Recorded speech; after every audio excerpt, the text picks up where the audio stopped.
Hello, everybody. Welcome to Women Created and Called Live. I am Beth McGrain-Tran, and today we're going to talk about how you and I are master detectives. So hello there, master detective. And here's what I mean by that. Did you know that your brain and mine, all of our brains, are always collecting evidence? So this is important to realize because we're going to look at, and I'm hoping to get you to think about, what kind of evidence are you collecting? Because it's really important. It makes an impact on your whole life. So, excuse me. So that's what we're talking about today on Women Created and Called Live. I'm so glad that you're with me here today. It's going to be a great day. It's going to be a great day. So today I want to let you know. So think about what evidence is. Evidence is simply, and especially when we talk about it in this context, evidence is simply a compilation of thoughts about circumstances. And then we have so many of those thoughts and they stack up to create a belief. And if you have been following me for a little bit, or you caught the episode about the masks that we wear, this is one type of, one example of collecting that evidence. When we have thoughts that stack up and they turn into beliefs, when it's a belief about ourselves, those can turn into a mask that we wear, and sometimes we have worn it for so long that we actually have trouble seeing where the mask ends and where the real person, the real woman that you are created to be, begins. So that's one example. But when we talk about it in general, we have these, all of this evidence that we're creating. Then when circumstances come up in your life, we'll call them storms, because very often, I don't know about you, but circumstances to me, they are neutral. And I have to constantly remind myself of that. Circumstances are neutral. Where we get the charge about whether the circumstance is good or bad is from our thoughts. It's all about the thoughts that we're thinking about those circumstances. But for the sake of this illustration, so to speak, let's call those circumstances storms, because very often we think that they are. We think that our circumstances are just terrible. And so when these circumstances come up in your life, these storms, your brain offers you thoughts about these circumstances based on all of the evidence that it has collected from your past. And here's something that you may not have realized, is that this is actually great news. This is great news that your brain is constantly collecting evidence, because you and I, as humans, are given the gift of free will, right? And that means that we get to choose where to place our focus. That is another episode that I did. I wish I knew the number, I'm sorry, but there's an episode called Where is Your Focus? And so go back and listen to that to get a little more in depth about talking about where your focus is. So, but because of free will, we get to choose where we place our focus. And we get to practice thoughts that either focus on the storm around us, these, or call them stormy circumstances, Or we can focus on thoughts that, I have a big old typo in my notes. We can focus on thoughts that help us remember that we have somebody on our side. We have the one who makes it possible for us to walk on water. And you may know that I am referring to one of my favorite stories in scripture. And it is when Peter sees Jesus in the middle of the storm. They are out on the water. He sees Jesus far off. He doesn't even know that it's Jesus. They thought he was a ghost. They thought they were seeing a ghost coming toward them on the water. But it was Jesus walking on the water. And then Peter says, Lord, if it is you, call me to you. And so there are so many pieces of this story that are so important. But here's the first one. Peter chooses to get out of the boat. He chooses to step out of the boat.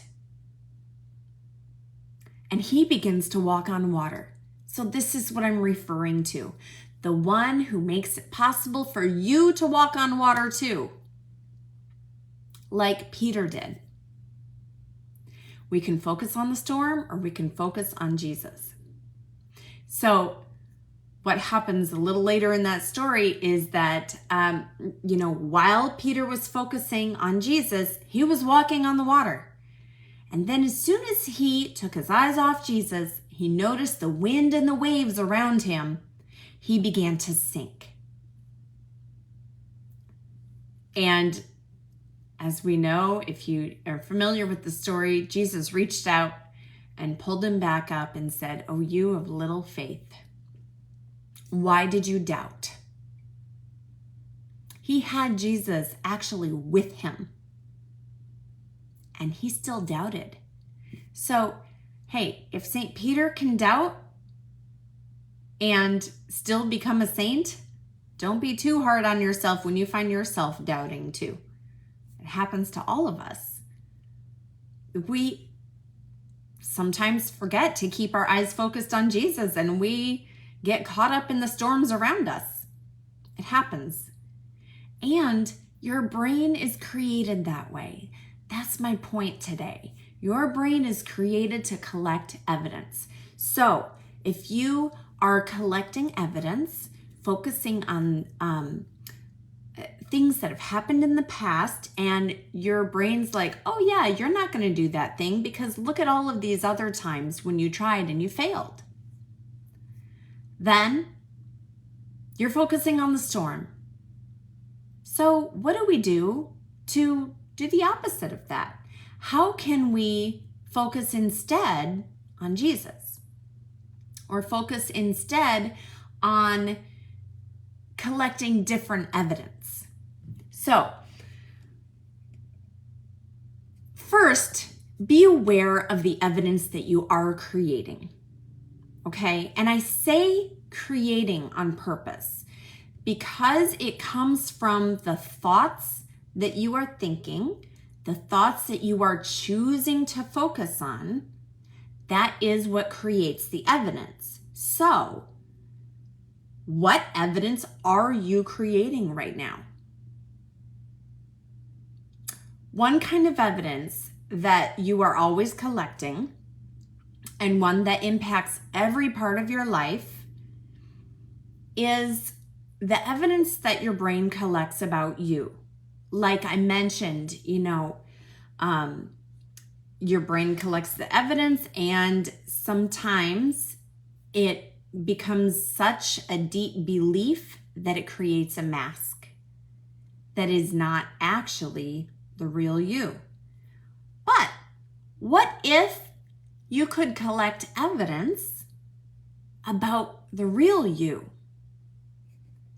Well, you can, just because of your gift of free will that God gave you when you're created.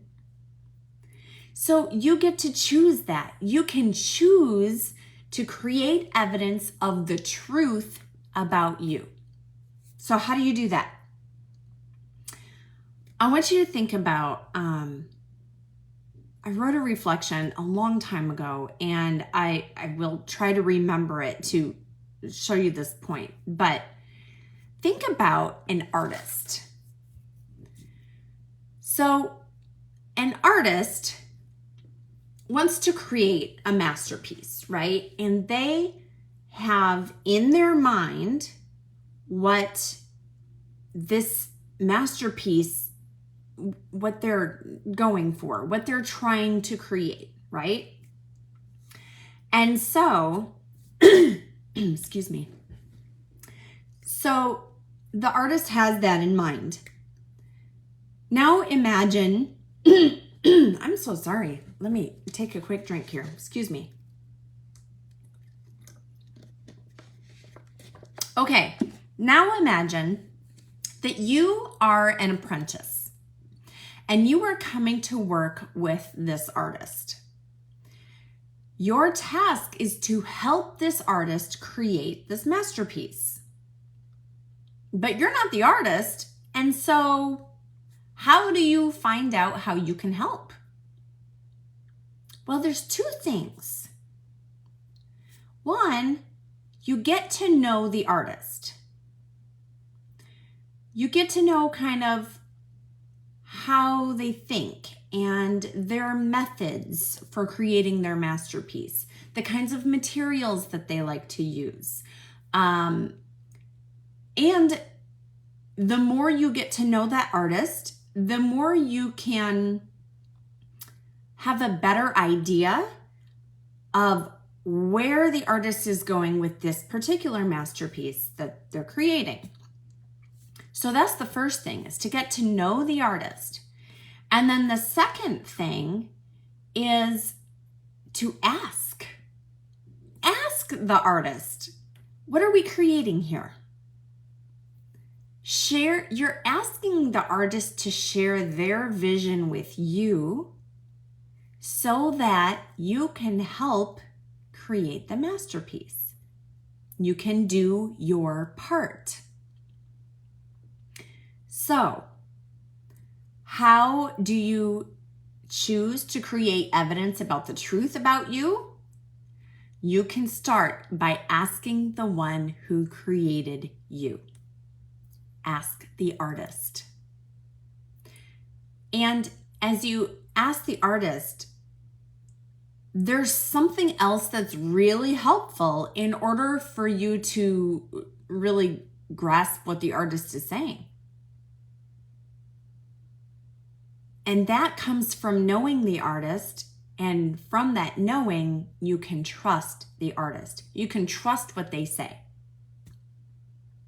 So, if you know the artist, you trust the artist, then when you ask the artist what is the masterpiece you're creating, then you can believe and you can create evidence in your mind about what the artist says, and you can believe it. So this is how you create evidence of the truth of you, the truth about you. For example, Jesus said, "For this I was born, and for this I came into the world, to testify to the truth. Everyone who belongs to the truth listens to my voice." So, we can find the truth by listening to his voice. So the more that you get to know him, the better you can know the truth about who you are created and called to be. Now, if it's a struggle for you to believe it, like I said, getting to know God, getting to know how you're created, getting to know Jesus and the truth of what he says about you is so helpful. But if you still struggle to believe it, Get to work showing your brain the evidence by examining your thoughts and your actions. So take a close look at, what do you think about God? What are the thoughts that you have? What are the thoughts that you have about Jesus and their intentions and their love for you? Do you believe it? Do you trust in it? And the reason I say to also examine your actions is because sometimes our actions, I shouldn't say sometimes, usually, our actions will reveal what we really think and feel. Because those actions are coming from those thoughts and feelings. And then you can also look at the result that those actions are creating. And then you can know if you really do know and trust your creator. Do you know and trust the artist? So, if you are struggling to believe it, like I said, get to work showing your brain the evidence by examining your thoughts and your actions. And here's key, write it down. If you have listened to, some of these other episodes, you know that I say that a lot. Write it down. That is my little, I don't want to call it a mantra, but my little cheer, like I'm a cheerleader. Write it down, okay? Then, when you write it down and you're examining this, it's so important to get support. A coach can help you examine those thoughts and actions. Examine the evidence that you have been collecting, and the coach can help you hold it up to truth and reason and help you choose whether you want to continue on that path. And if not, the coach can help you choose differently and make a change in your life. Now, because this skill is a key, it's so important to creating a foundation of trust so that you can seek, discern, and act on God's will. I don't know if you heard last week's episode. We talked about trust, and if you are lacking the trust, then when it comes time for you to make a decision and then act on it, if you aren't trusting in if you don't trust in God and you're not trusting what he says about you and where you're being called, what you should do, then, and there's another trust.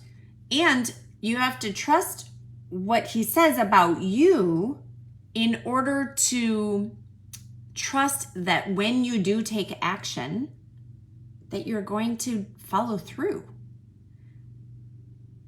That's one of the things that holds us back from making clear choices, from entering into discernment, making a choice, and then acting on it, is we fear that we won't follow through.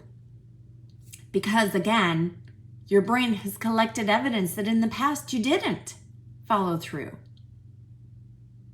So, this skill is so important to learn how to create evidence for the truth. That more things are possible than we usually believe.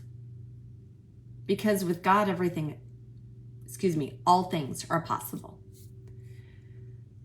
So because this is a key, this skill is key to creating that foundation of trust.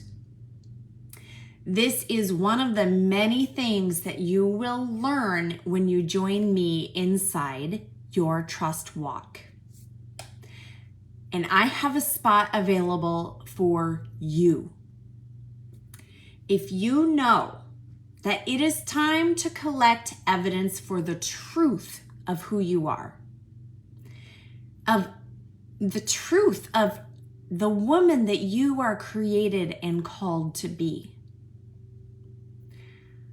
Then, if that is you, if you know that it's time to collect evidence of the truth and to get really great at making decisions and acting on them. Then just reach out to me, leave a message. You can leave a comment with this episode. You can drop me an email, beth@womencreatedandcalled.com. You can find me on social media. And I will also leave a link in the description of this episode where you can just go directly to my calendar page and you can schedule a call with me and let's talk about your trust walk. Let's talk about what's going on in your life and explore whether learning to trust God and trust yourself so that you can make better decisions and act on them. Let's talk about how that can serve you. It's time to stop spinning in confusion so that you can finally live the life that you are created for. Let's begin.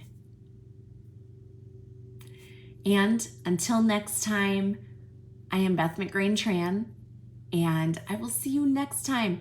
Until then, God bless you and all those that you love. Bye.